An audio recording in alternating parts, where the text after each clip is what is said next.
Alors, les difficultés actuelles qu'on rencontre dans ce poste, dans ce service plus particulièrement, puisqu'on est trois aujourd'hui dans le service, au sein du service contrôle de gestion, c'est le suivi et la gestion des financements européens qui sont très lourds, qui ont pris une grande partie de notre temps. Parce que ces dossiers non seulement sont à constituer et sont complexes, mais ensuite on réalise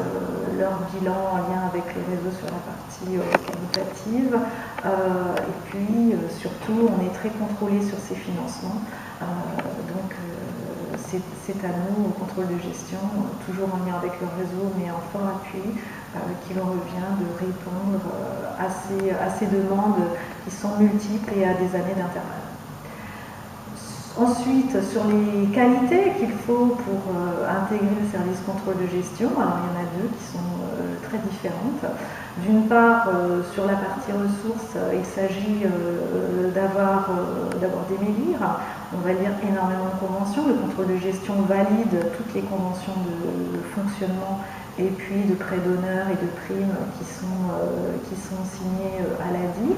Par conséquent, il faut avoir une analyse de ces conventions, voir quels sont leurs risques, et puis ensuite les enregistrer correctement en fonction de ce qui est indiqué dessus.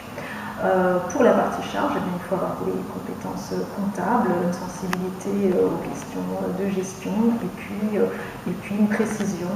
comme bien sûr sur le poste ressources, une précision et puis ensuite l'amour des chiffres.